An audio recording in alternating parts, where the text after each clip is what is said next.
Hola, ¿cómo andan? ¿Qué dicen por acá? Hoy con un nuevo encuentro, pero qué lindo, cómo me gustan estos encuentros. Bueno, y hoy un tema hermosísimo para variar, como siempre yo les digo, hermosísimo a todos los temas, porque la verdad que soy una apasionada de todo esto. Y bueno, hoy vamos a continuar con la parte 2 de lo que contamos el encuentro pasado, que es el Maestro Jesús. Bueno, parece que tiene de todo este tema y no llegué con toda la info y la verdad que estuvieron un montón de ustedes súper interesadas, así que decidimos hacer la parte 2 para poner más información. Como siempre les digo, yo no cuento ni con la verdad ni mucho menos, sino que les comparto parte de las cosas que estoy investigando, que me voy cuestionando, que voy descubriendo, y bueno, y cada una va viendo si le resuena o no y por dónde quiere seguir profundizando, si es que quiere, ¿no? Entonces, en este encuentro la idea es contar alguna de las teorías eh, de que se está contando de la vida de Jesús o que se cuenta, para tener una visión más amplia y bueno, cada uno después ve lo que hace con toda esta info. Entonces, parece ser que hay un periodo en la vida de Jesús. Ya en el encuentro pasado vimos, bueno, el tema del nacimiento, el tema de si nació en Belén y un montón de otras cuestiones. Las invito, si quieren, si es que están viendo este video, vean primero el del encuentro pasado, que es el uno, y porque este es retomar ese encuentro. Entonces, parece que a partir de los 7, 12 años, hasta los 28 más o menos, hay un periodo que se sabe muy poquito de lo que hacía Jesús, ¿no? Algunos dicen que tuvo como una vida normal, como cualquier otra persona de la época, y otros cuentan que es un periodo donde él estuvo aprendiendo en muchas escuelas iniciáticas, ¿no? Escuelas, digamos, de conocimiento. Entonces, José, que era su papá, parece que era un esenio, una rama de los judíos de la época, pero un esenio de alto grado, ¿no? Entonces, cuando Jesús cumple 12, le pide a su papá que lo introduzca en esto del conocimiento esenio, ¿no? Y comienza ahí todo un camino de sabiduría y pasa por muchas pruebas para, bueno, digamos, para ir aprendiendo y para ir incorporándose en todo esto, ¿no? Y se dice que esta curiosidad Jesús la tiene desde más chiquito que los 12. Lo que pasa que los 12 es el momento donde él se puede iniciar, ¿no? Como que hay una edad. Entonces, ¿qué pasa? Él se dice que un día ve a su papá, o sea, a José, que le salva la vida a un amigo de él, a Juan, que se cae al agua y se estaba ahogando. Entonces, cuando el papá lo toma de la mano, Jesús ve cómo sale como una especie de energía de la mano de Jesús, de José, perdón, y entonces salva a este amigo. Eh, entonces le pide aprender a su papá y el papá le dice que bueno, que todavía no tiene edad, que cuando llegue a los 12 él le iba a enseñar. Otra de las cosas que se cuenta es que Jesús veía a su papá desdoblarse, o sea, lo veía en varios lugares a la vez, ¿no? Como que tenía esta capacidad de... entonces, bueno, se va generando esta curiosidad de Jesús por aprender. También otra teoría cuenta que Jesús se entera que existen varias órdenes, digamos, grupos de personas que trabajan para la luz, para el conocimiento, ¿no? Como la Hermandad Blanca, que es una orden que a él le llama mucho la atención, quiere conocerla, empieza toda una búsqueda y él pasa por distintas pruebas para poder pertenecer, ¿no? Porque no es que así porque sí, cualquiera podía pertenecer a esta orden, ¿no? Entonces él tiene que ir a distintos lugares a iniciarse y muchas iniciaciones tenían que ver con superar miedos, ¿no? Lo ponían en prueba, superar esos miedos más profundos que uno tiene. Entonces ahí es como que va practicando su parte guerrera, ¿no? Tiene que ir a la India, donde aprende a trabajar con esto del Dharma y del Karma. También va con los persas y ahí conoce a los famosos reyes magos, que bueno, en realidad parece ser que no eran reyes, sino que eran astrólogos, Entonces le cuentan, lo introducen en todo este conocimiento de la astrología. También se tiene que ir a Egipto, y ahí parece que tiene su última prueba antes de conocer a los maestros del mundo de esta hermandad blanca, ¿no? En todos estos años que no se conoce de Jesús, que se dice que estuvo bajo iniciación, bajo enseñanza, ¿no? También una teoría dice o se pregunta si Jesús sabía desde el principio que iba a ser un Mesías, y parece ser que creció como un niño normal, y antes de empezar a introducirse en estas enseñanzas ocultas, como que él no sabía, ¿no? Por otro lado, el libro de Urantia dice que Jesús, se lo conoce a Jesús como Miguel de Nevadón, como Micá, como nuestro creador. Entonces, él si bien es una persona, es un humano, viene acá como un humano, le otorga o le entrega su cuerpo a Nevadón en estos últimos años para que él enseñe. Por un lado, Nevadón tome su última prueba, que era para poder graduarse, digamos, que era vivir como humano, pasar esta prueba, digamos, estas creaciones que él hizo, bueno, la tenía que vivir en cuerpo, digamos, en carne propia, entonces viene a vivirla y le pide prestado a Jesús su cuerpo, o sea, un fractal de Nevadón está en Jesús. Entonces, parece ser que Jesús siempre supo, ¿no? Que tenía que entregar su cuerpo al Creador durante una parte de su vida, que eran estos últimos 3 años, ¿no? Para enseñar cómo se vive y cómo se vive y se evoluciona y se trasciende como humano. Se dice que cuando estuvo en Egipto tuvo contacto con un grupo que se llamaban los Caribes o algo así, y que aprendió acerca de las plantas de poder. ¿Vieron las plantas sagradas? Esas que tienen, además de tener propiedades curativas, porque bueno, ya sabemos que todos los fármacos sintéticos de alguna manera derivan de las plantas, ¿no? Porque la verdadera curación viene de la naturaleza de las distintas plantas. Entonces, bueno, a partir de ahí la industria farmacéutica hace todo de manera sintética, crea los fármacos y también lo utiliza para otras cosas que no tienen que ver con curación, pero bueno, no importa, ese es otro tema.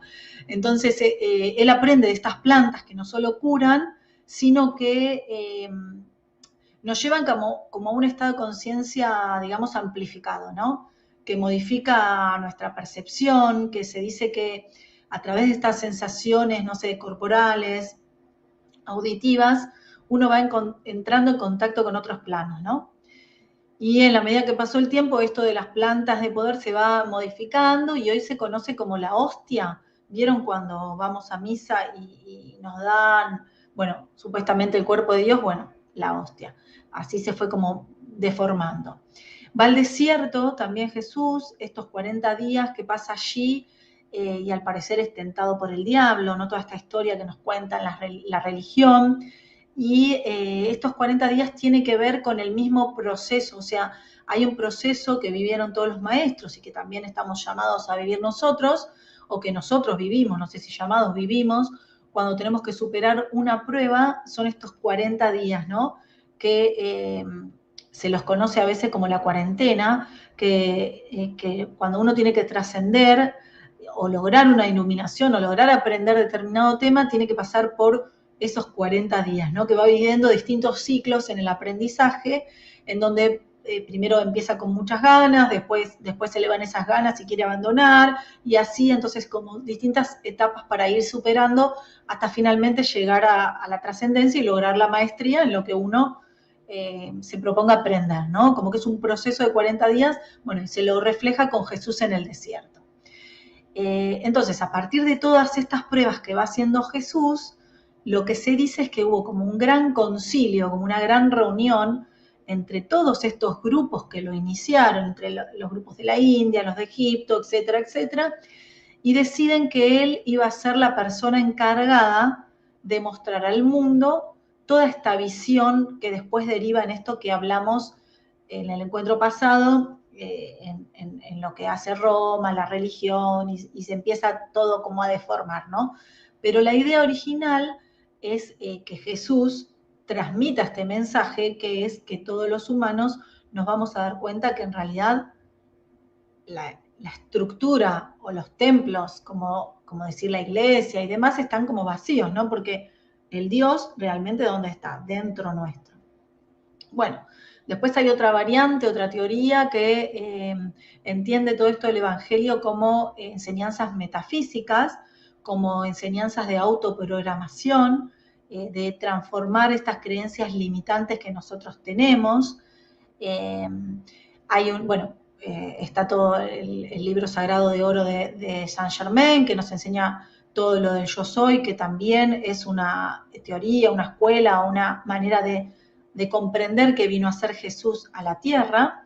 Hay otro libro llamado El Templo de Heliópolis, que narra esto que les contaba antes de las 7 pruebas que vino a hacer Jesús en el desierto, ¿no? Y que lo narra a modo de novela, pero bueno, está muy interesante porque cuenta que es muy loco, porque cuenta que en tiempos actuales la NASA descubre cómo viajar en el tiempo, entonces le encarga a una persona, que es el supuesto escritor del libro, que viaje en el tiempo y vaya a la época de Jesús y empiece a vivir como vivía Jesús y recaude toda la información que tienen de Jesús. Así que bueno, y en esto también después la NASA lo empieza a perseguir, bueno, es como una especie de novela, de suspenso, pero bueno, trae muchos datos interesantes en donde va describiendo principalmente esto que Jesús fue a hacer al desierto, ¿no? Y después está toda la teoría que cuenta Andrea Barnabé, no sé si la conocen, pero los invito a conocerla un poquito más, porque ella es una recordadora, es una bibliotecaria, se define como una bibliotecaria universal, que ella recuerda todas sus vidas pasadas y en realidad recuerda la información universal. Entonces, al recordar la información universal, baja, digamos, la info de manera neutra y cuenta lo que en verdad sucedió, que a través de los distintos, religiones y distintas personalidades o distintas deformaciones que se hicieron a esto, en el caso que estamos hablando de Jesús, fueron como el mensaje muy trastorcado y finalmente no sabemos ni lo que es verdad ni lo que es mentira. Entonces, bueno, las invito si les resuena, a mirar un poquito más y les voy a contar de qué se trata toda esta teoría que ella nos cuenta, que la verdad que es muy hermosa y es muy interesante de compartir. Así que vamos a ir yendo por distintas partes, desde lo que se va conociendo. Por ejemplo, empezamos con lo que es la Anunciación. Vieron que, no sé si todas están al tanto de lo que cuenta la Iglesia de Jesús, la Iglesia católica, que bueno, es la que se apodera, ¿no?, de la figura de Jesús y lo toma como un personaje principal, ¿no? Pero no sucede esto al principio de la Iglesia, pero después, como el Imperio Romano decaía, entonces, ¿qué pasa? Ven en Jesús una figura que podría volver a retomar la mística de lo que era el Imperio Romano, y ahí crean la religión católica. Entonces, a partir de esto, bueno, esto como apreciación mía, ¿no? Entonces, ¿qué es lo que cuenta Andrea de todas estas teorías? ¿O qué pasa con esto de cuando a Jesús le anuncia el arcángel Gabriel, a Jesús no, a María le anuncia el arcángel Gabriel que está embarazada? Entonces, vieron que la iglesia lo hace como cuentito, que bueno, que viene el ángel y se le presenta a María y le dice que va a quedar embarazada, pero que en realidad no va, como va a ser virgen, no va a quedar embarazada de la manera normal, sino que continúa siendo virgen, y porque del Hijo de Dios. Entonces todo así tipo cuentito, que bueno, uno cuando lo escucha parece como muy simplista, ¿no? Pero bueno, es lo que nos contaron, es lo que dice la Biblia. Si uno lleva a los chicos a catecismo, a catequesis, le cuentan esto, lo siguen contando hace 2000 años. Entonces, según la teoría de Andrea, o de lo que ella viene a contar, Jesús viene, digamos, es un ser galáctico en su ser del cosmos, que viene a hacer una determinada tarea a la Tierra, ¿no? Viene con una carga energética muy alta. O sea, ¿pero qué tiene que hacer? Tiene que nacer como un humano común y corriente, tiene que nacer desde la panza de una madre y tiene que salir desde la matriz, digamos, como cualquiera de nosotros. Pero ¿qué pasa? El cuerpo de María no iba, si bien estuvo preparada, su madre, la Virgen María, si bien estuvo preparada en distintas encarnaciones y tenía una frecuencia muy alta, no estaba preparada 100% para resistir el voltaje del cuerpo de Jesús. Es como que nosotros en casa queramos conectar, no sé, tenemos instalación acá en Argentina a 220, y queremos conectar algo de 580, 380 de voltaje, obviamente que va a explotar todo, o sea, se salta la instalación, ¿no? Lo mismo que si vamos a otro país donde el voltaje es otro y queremos enchufar algo de más alto voltaje, bueno, no resiste la instalación. Esto es lo mismo, el campo, digamos, electromagnético o voltaje del cuerpo de María se tenía que ir ajustando para que pueda resistir a Jesús. O sea, si bien la frecuencia de Jesús la iban bajando, esto es lo que le anuncia el ángel. Mientras María dormía, porque Jesús tiene una frecuencia de 8000 Hz y acá en la Tierra el que mayor voltaje podría tener está en 51 Hz. Así que imagínense, lo que hicieron fue ir bajándole el voltaje a Jesús. Entonces lo que le cuenta el ángel, según la teoría, es cuando María dormía, ella viaja al astral. Vieron que cuando nosotros dormimos, una parte, digamos, viajamos una parte de nuestros cuerpos, que el cuerpo astral viaja a otras dimensiones. Entonces, en este sueño le cuenta el ángel lo que iba a suceder, que le iban a tener que ajustar su voltaje y su cuerpo, le iban a tener que hacer algunos ajustes para que pueda resistir la frecuencia de Jesús.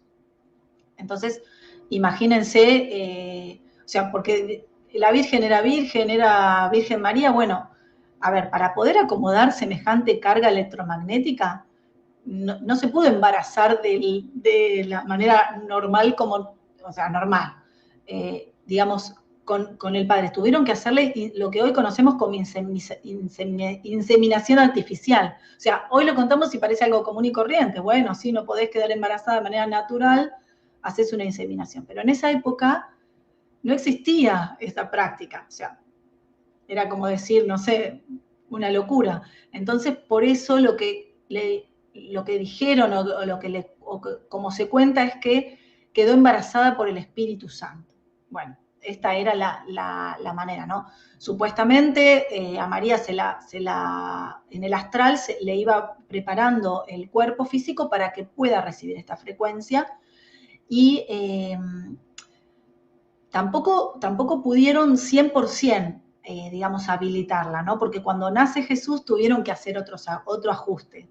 Y acá viene este tema de los reyes magos, el lucero que seguían, los reyes eran magos. Bueno, la Biblia cuenta que había 3 reyes magos que supuestamente siguieron una estrella hasta donde Jesús nacía y ahí le ofrecieron un montón de regalos y uno venía de Egipto, el otro venía de no sé qué lugar y le traían mirra, le traían oro, le traían regalos porque sabían que iban a ser Dios, supuestamente, ¿no? Según la teoría que cuenta Andrea, que les decía, Jesús es un ser galáctico, un ser del cosmos, viene del sistema estelar de Sirio, o sea, ubicarnos acá, ¿no? No solo la línea espiritual, digamos, católica, sino que es un ser que viene del cosmos, ¿no? La Iglesia Católica se lo apropia, ¿no? Entonces, vino a la Tierra a ocupar un cuerpo biológico, pero en el espacio él se transporta con naves, ¿no? Con vehículos de navegación. Entonces, como antes de nacer no se le pudo bajar la totalidad del voltaje que él traía, recuerden que dijimos que traía 8000 Hz, solo se lo bajó un poco. Entonces, ¿qué hicieron? Programaron para que luego que él naciera, que él saliera por el canal de parto, enviaran a físicos cuánticos, que son estas personas que manipulan la energía, que no eran magos, bueno, en realidad eran magos, ¿no? Pero en esa época se decía así, ¿no? Eran personas que trabajaban con la energía, ¿no? Hoy por ahí lo podemos llamar reikistas, lo podemos llamar terapeutas holísticos, antes le decían magos o alquimistas, ¿no?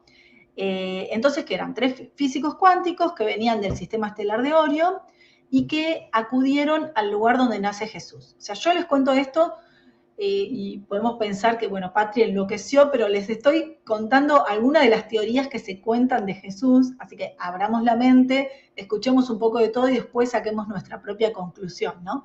Esto se los digo porque por ahí sí, yo la primera vez que escuché, digo, bueno, ¿qué pasó? No, enloqueció. Entonces, ¿qué sucede? Ellos acuden al lugar donde nace Jesús con distintos mecanismos, por un lado con oro, por ejemplo, que sabemos que es este metal, que es el sol hecho sólido, digamos, los rayos solares hechos sólidos, ¿no? Solidificados. Entonces, es como un nivelador de frecuencia, como un capacitador de energía, o sea, como si hoy fuésemos a hacer terapias con cristales, ¿vieron? Que parecería lo más común del mundo, ir a hacer terapias con cristales, ¿no? Una persona que se instruyó en el tema, que trabaja con cristales que van equilibrando nuestra energía. Entonces, no es nada raro saber que hoy nuestro cuerpo tiene energía, trabaja con energía y a veces se desequilibra. Entonces, igual, en cuanto al proceso, lo mismo, nada más que en mayor escala, lo que había que hacer con Jesús, ¿no? Porque había que ajustar mucho esta frecuencia.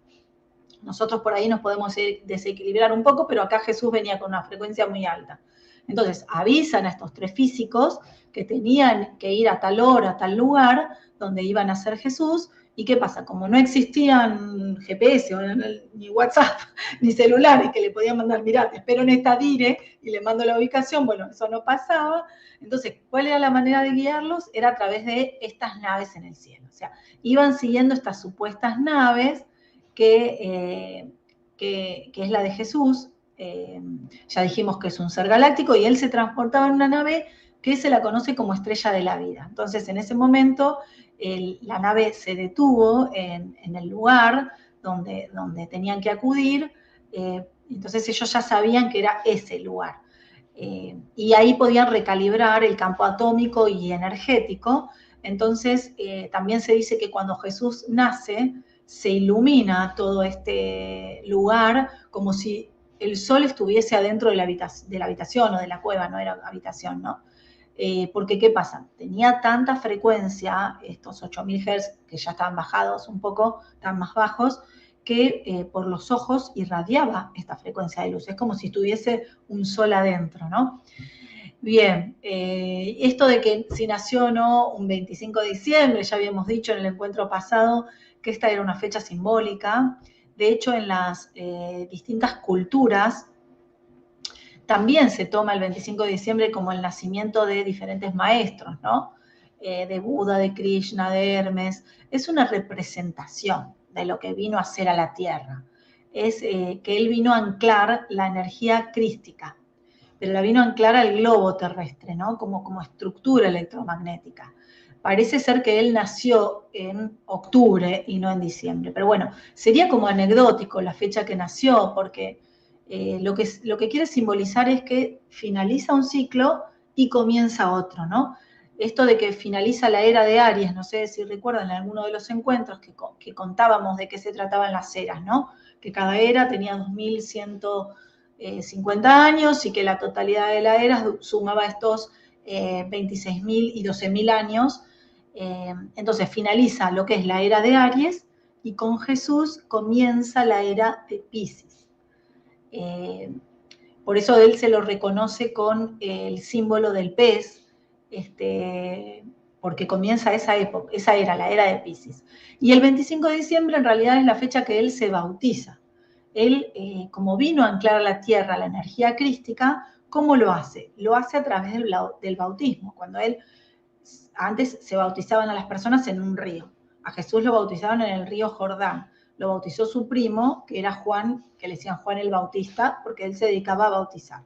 Entonces, él, al estar en el río, su cuerpo, su campo atómico se comporta como un instrumento para que pudiera bajar esa energía, para que pudiera bajar, descargar, digamos, del cosmos esa energía crística en la Tierra, ¿no? Y se almacene en el núcleo de la Tierra, para que después todos podamos acceder a esta energía desde nuestro planeta, que no esté necesariamente en el cosmos, sino que acceder desde la Tierra a la energía crística. O sea, eso ocurrió el 25 de diciembre, el bautismo, y por eso le decimos el punto cero, o sea, desde donde se toma el antes de Cristo y el después de Cristo, ¿no?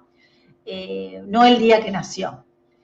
Y lo otro es saber si nace sin velo o nace con velo. Recuerdan que esto de que cuando nosotros nacemos con un velo de la memoria que nos impide recordar que somos seres galácticos, seres del universo, para que podamos hacer esta experiencia en la Tierra al 100%, ¿no? Para que nos creamos y no recordemos, porque es como que si uno sabe cómo es el juego, en realidad no lo jugaría al 100%, ¿no?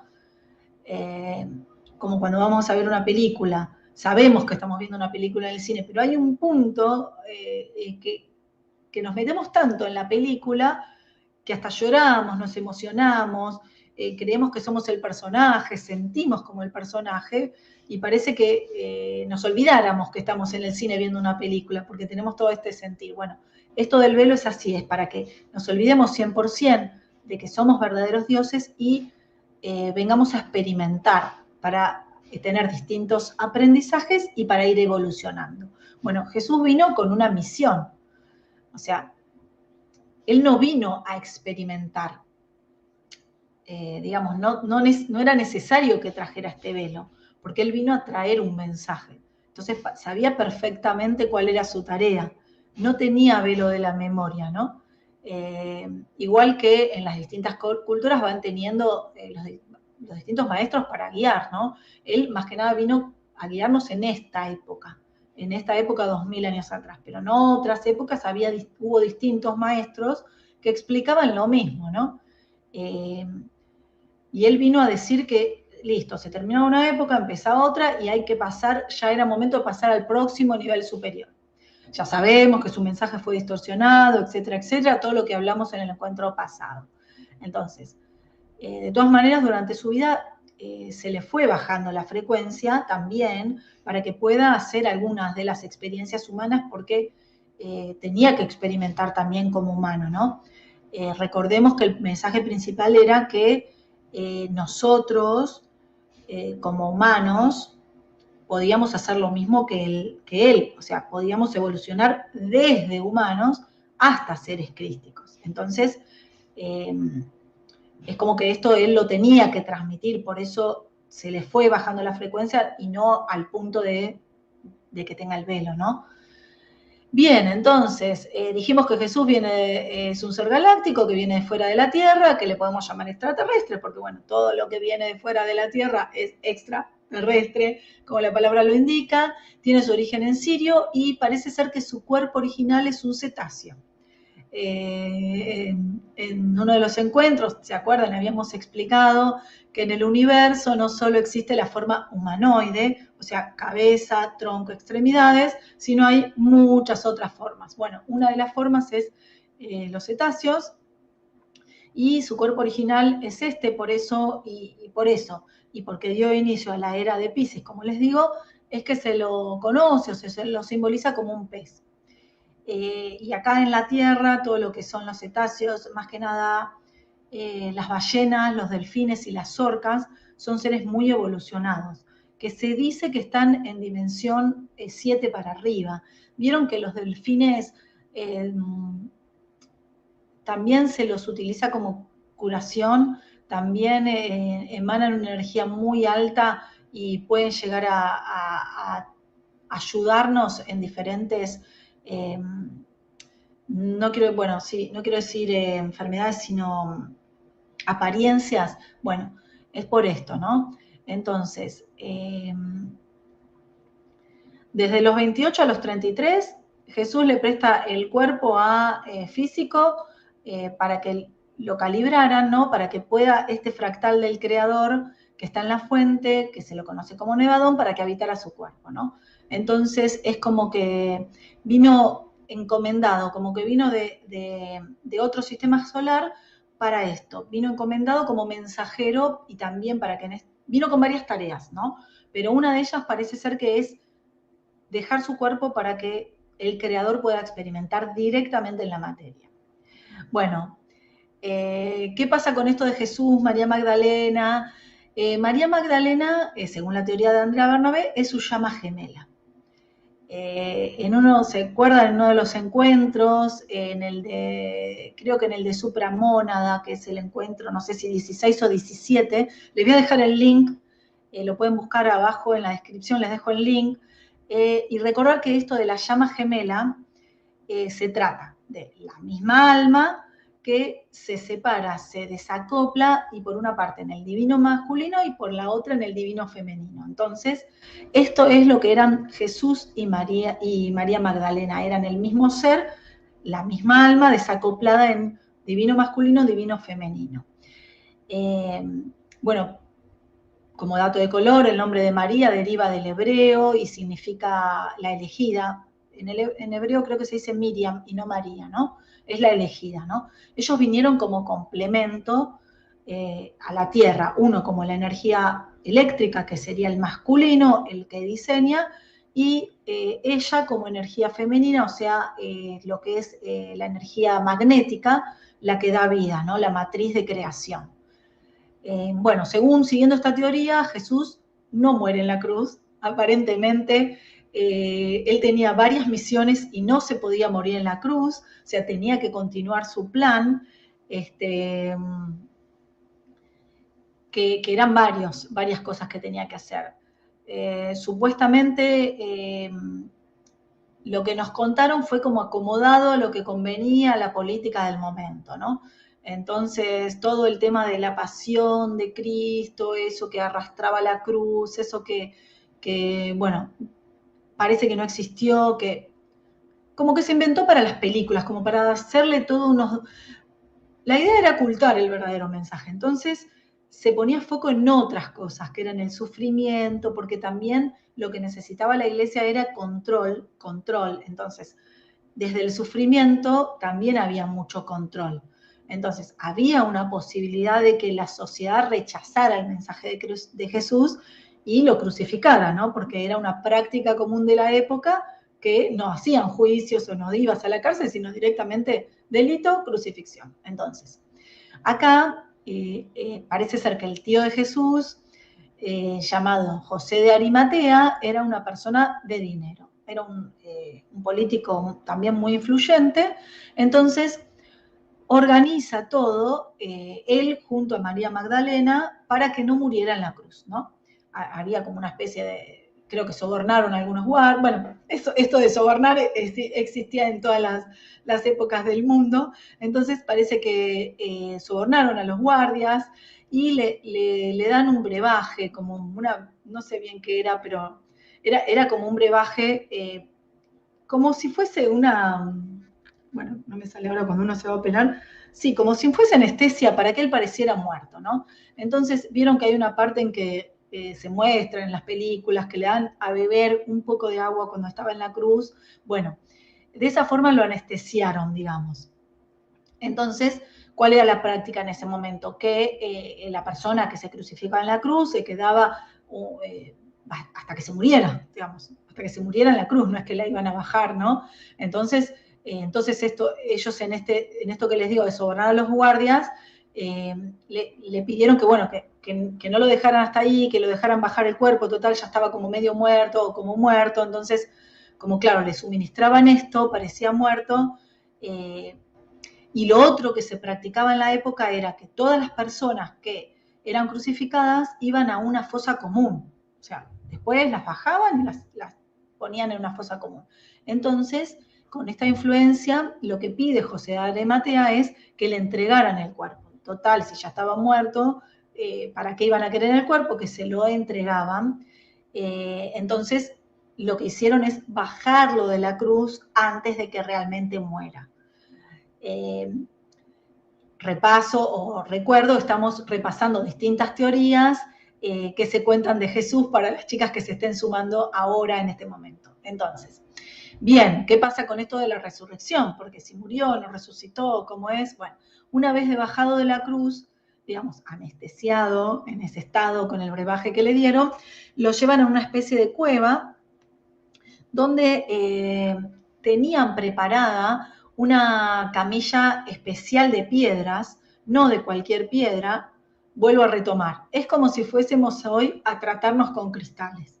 Hoy ir a acudir a una persona, un terapeuta holístico que trabaje con energía de cristales, nadie duda, bueno, algunas personas puede ser que sí, pero en general uno no duda de que con el cristal va a poder equilibrar su campo energético, su energía y, digamos, lograr ese equilibrio. Bueno, esto era más o menos similar. Entonces, no era cualquier piedra, sino eran piedras que a la vez que se combinaba con la nave estrella, recalibraban nuevamente, o sea, la nave donde Jesús se movía, recalibraba nuevamente la energía, el campo electromagnético de Jesús, ¿no? Vieron que también existen algunas camas hoy en día que equilibran taquiones, bueno, no recuerdo bien el nombre, pero que trabajan sobre esta parte no visible nuestra, porque ya sabemos que no somos solo un cuerpo físico, tenemos toda una parte no visible que es energía que se desequilibra por distintas cuestiones, ¿no? Que puede ser que vibremos más bajo, que se nos peguen entidades, bueno, distintas cuestiones, entonces podemos calibrar o poner en armonía esta energía. Entonces, recordemos que Jesús para nacer le tuvieron que ir bajándole este voltaje. Entonces, ¿ahora qué hicieron? Hicieron lo contrario cuando lo llevaron acá. Y se le fueron incrementando el voltaje. ¿Para qué? Para que continúe con esta misión que él vino a la Tierra, que no era la única, la que había hecho hasta el momento. Entonces, vino otras cosas. A esto es lo que se le llama muerte y resurrección. O sea, resucitar en el mismo cuerpo que él tenía, pero con mucho más voltaje y un campo atómico más alto, o sea, más acelerado, más recalibrado, como si estuviese hoy a 5D. Entonces, él vino, bajó a la 3D y después resucitó en el mismo cuerpo, en la Tierra, a 5D. O sea, es por esto que cuando lo veían después que supuestamente habían muerto, lo veían como un fantasma. ¿Por qué? Porque, ¿qué pasa? Vieron que tenemos estas 36 dimensiones que siempre les cuento, estamos en la tercera, que es física, que es densa, y a medida que ascendemos de dimensión se va acelerando el giro del electrón que forman nuestras moléculas. Entonces vamos aumentando la vibración y en la medida que se aumenta la vibración también se pierde peso molecular. Entonces lo que va sucediendo es que en las moléculas, en lugar de estar todas juntas, cuando vemos el físico, se empiezan a separar. Entonces por eso lo veían como casi transparente, digamos, como un fantasma. Bien, entonces, ¿qué pasa con la familia de Jesús? Si tuvo hijos, si no tuvo hijos, si tenía descendencia, si hay hijos con sus sangres, bueno. Otra de las tareas que tenía Jesús era dejar descendencia, o sea, hijos con su sangre. A esto se le conoce como el Santo Grial. Entonces, a partir de ese momento, Jesús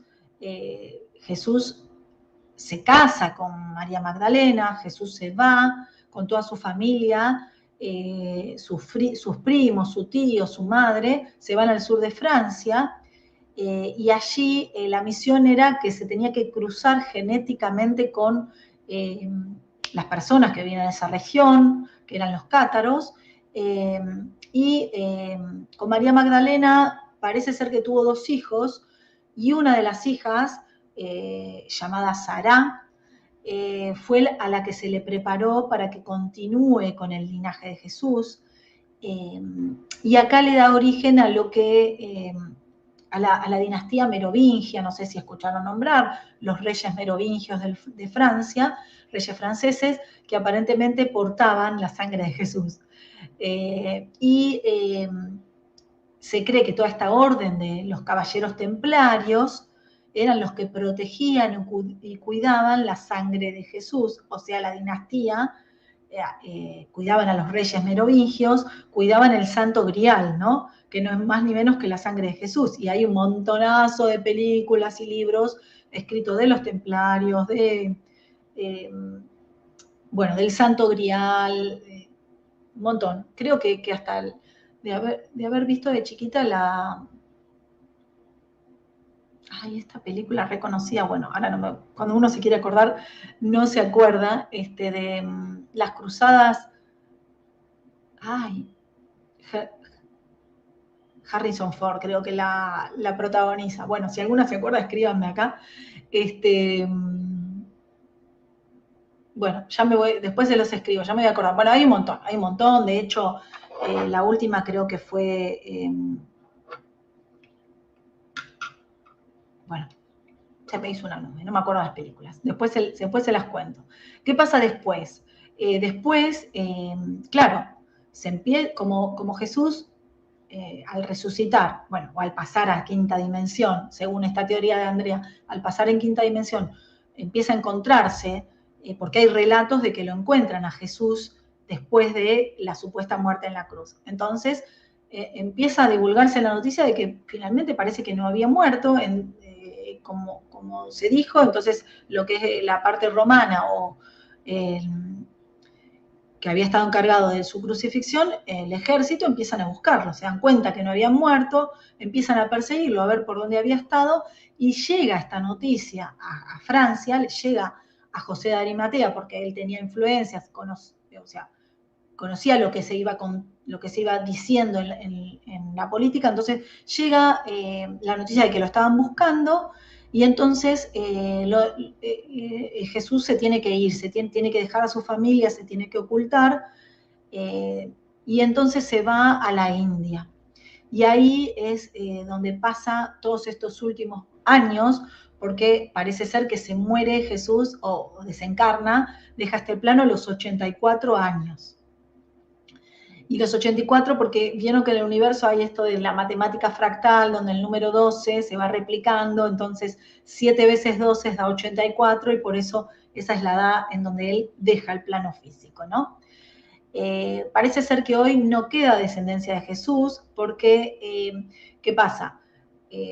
Sará, la hija de Jesús, se casa con un cátaro como tenía que ser, que tenía que dejar descendencia con ellos, va teniendo descendencia, va teniendo hijos. Cuando llega la octava, digamos, el nieto del tataranieto del nieto, ese octavo tenía que venir a América para continuar la alarma, que ya tengo que ir a buscar a mis hijos al colegio.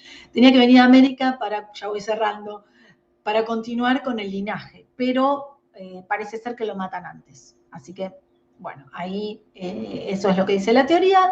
Y bueno, para finalizar, la idea era compartir algunas de las teorías acerca de lo que se cuenta de Jesús. Hay muchas más, así que si tienen algunas otras, estaría bueno que nos las compartan, me la compartan. Y bueno, cada una vea si le resuena, ¿no? Yo particularmente, cuando siempre estuve muy, digamos, siempre la figura de Jesús me llamó mucho la atención. También la figura de Juan el Bautista. Otro día les voy a contar todo esto de Juan el Bautista. A mí me lo acercó mucho mi admiración por Leonardo da Vinci. Empecé a investigar un poco de las pinturas de Leonardo da Vinci, pero eso va a venir para otra cuestión. A mí me llamó siempre mucho la atención la figura de Jesús, y cuando me abrí registros, creo que el año pasado, ahí me enteré que estuve en otra vida en la época de Jesús, que fui un hombre, estuve cercano a él, no cercano, no pertenecía a los apóstoles, digamos, pero sí era muy cercano. Me acuerdo que esa sesión fue muy, muy emocionante, porque ya cuando comencé, ya me sentía como muy, no sé, una sensación rara, de mucha emoción, y enseguida me apareció la figura de Jesús, y después luego, al ratito, ya la facilitadora que me hacía los registros me explicó que era por eso, que él estuvo presente en la sesión. Bueno, la verdad, muy, muy hermoso. Así que nada, quisiera cerrar este encuentro recordando, por supuesto, su mensaje, que todos podemos conectar directamente con la divinidad, que no necesitamos ningún tipo de intermediario, que nosotros somos dioses creadores, que podemos manifestar en la materia lo que nosotros queramos. O sea, igual que nuestro creador crea, bueno, nosotros somos extensiones, tenemos la misma capacidad. Lo que pasa es que lo tenemos como escondido, esto que se dice, esa chispa está escondida, ¿dónde? En el corazón. lo único que tenemos que hacer es darnos cuenta. Me acuerdo que hace un par de semanas estaba con eso de darme cuenta, ¿no? De qué me tengo que dar cuenta y ahora lo traigo, ¿no? De nuevo, darnos cuenta que tenemos esta capacidad. Y otra cosita, y esto es lo último que me enteré hace poquito, del tema de amén. Vieron que, no sé si, cuando van a la iglesia, las oraciones, el sacerdote dice algo y cierra con esto de amén. Uno dice, no sé, recita el Padre Nuestro y cierra con amén. Virgen María, amén. Bueno, parece ser que Jesús en realidad nunca dijo amén. Que lo que Jesús dijo es amén. O sea, le pusieron para cerrar toda esta distorsión que quisieron hacer con el mensaje que trajo Jesús, le pusieron un pequeño acento. En lugar de amén, amén. Entonces, bueno, quisiera finalizar con esta palabra, amén. Así que bueno, muchísimas gracias, chicas, por acompañarme en este en vivo de hoy.